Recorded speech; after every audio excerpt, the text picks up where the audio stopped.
because he had compassion on his people and on his dwelling place, speaking on the Israelites, you Negro, Latino, Native, Seminole, Indian. The reason that the prophets get sent to you is because out of compassion and out of mercy, man.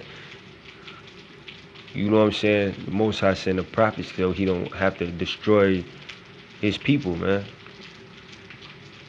But, you know, it's a reoccurring thing in the history of the nation of Israel that the Most High eventually has to kill his people, of a percentage or a portion of his people, because they just don't want to listen to the prophets, man. You know, Israel, you know, is proud to the point where they think the Heavenly Father has to talk to them personally. You know, they can't hear it from a prophet, man.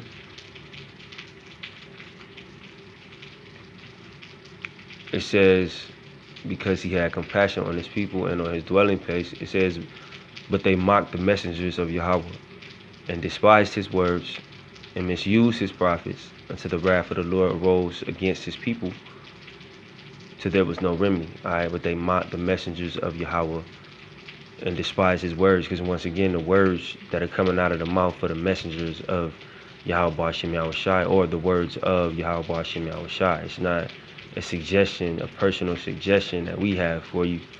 You know, like sometimes you talk to these people, you know, about the scriptures, and they say, you know, well, what do you think? You say something out of the Bible. Well, what do you think? What's your opinion? You know, because they want to hear anything other than the words of the Heavenly Father, man. You know, it says, and misuse the prophets until the wrath of the Lord arose against his people till there was no remedy. Because when this happens, and there's many examples, you know, when the prophets come and they get, you know, quote unquote misused, you know, and the people don't take heed to the words, which are the words of Yahweh Hashem Yahushai, that place gets judged harshly, man. You know, the place gets judged harshly. So what do you think is going to happen in America, man? Not only to chiefly, you know, the two, excuse me, but the 2/3 of the nation of Israel, you know, and the rest of the nations, man. All right, which we know the nations ain't going to listen to us, but, you know, chiefly you 2/3, man. But this Matthew 23. I'm going to start at 29. Woe unto you, scribes and Pharisees, hypocrites, because ye build the tombs of the prophets and garnish the sepulchres of the righteous. It says, and say, if we had been in the days of our fathers, we would not have been partakers with them in the blood of the prophets. And that's, you know, a real good scripture, because that's another thing that these people say. All right, they act like they read the book of Jeremiah, you know, but you would have stoned Jeremiah, killed, been a part of them putting Jeremiah in a pit. You know, you would have tried to, you know, slay the apostles, man, or give them up to death. Because as the scripture is going to say, it says, it's the next verse, wherefore ye be witnesses unto yourselves that ye are the children of them which killed the prophets. Y'all the same people, man.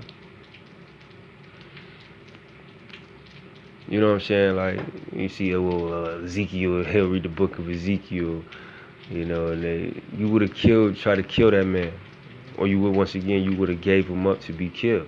Because y'all them same people. It's just now, it's the Bible is looked at as more of a fairy tale to a lot of these people, man. And they can't see that the same things in the scriptures that was happening in the scriptures as it pertains to the Most High sending men to warn the people, is happening right in front of their face. And the same energy that they give you when you tell them these words is the same energy that they would have gave Jeremiah if he was right in their face. But they'll tell you, you know, oh, well, you know, you're not this person and you're not that person. Their favorite thing to say is, well, you're not the Lord. Well, if the Lord was in your face, I mean, when the Lord was on the scene, they gave him up to death, man. It's not like because the Lord was here in the flesh that everybody said, oh, man, it's the Lord. They didn't even believe it was the Lord, man. Just like you tell somebody you a prophet of the Most High, they give you that face like, oh yeah, all right, nigga, for real. That's the same shit that they was doing to the prophets of old, man. All right, but they talk that shit like if these men were on a planet right now, that they would just give them the utmost, you know, and follow everything they said. No, you wouldn't. All right, because your fathers didn't do that shit, and you wouldn't do it because you got the same spirit. So it's back to Matthew 23 and 30. And say, if we had been in the days of our fathers, we would have not been partakers with them in the blood of the prophets. Yes, you would have.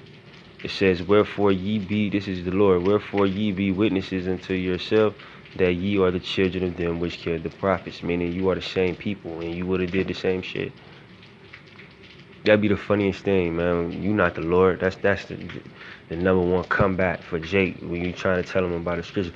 Man, you ain't the Lord, nigga. That's what they say to you, you know. But if the Lord was on the scene, you would have said the same thing to him, just like it was said to him when he was on the scene in the flesh.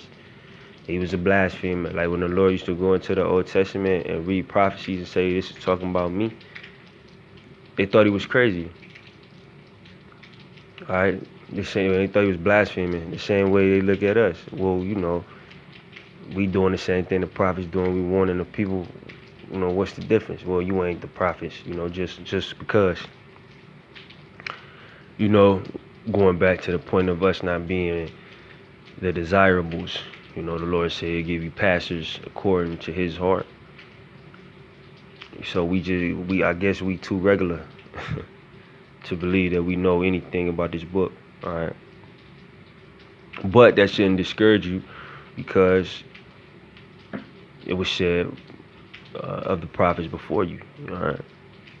Well, this is Luke 13 and 34. O Jerusalem, Jerusalem, which killest the prophets, and stonest them that are sent unto thee. How often would I have gathered thy children together, as a hen doeth gather her brood under her wings, and ye would not. Which killest the prophets, and stonest them that are sent unto thee. Because you get to the point where the prophets, you know, die. You know, hands get put on them. Alright, because these people, this word hurt them, man. Now the scriptures say the word like a double-edged sword, man. It's hurt when you know, a homosexual Israelite, not even an Israelite, man.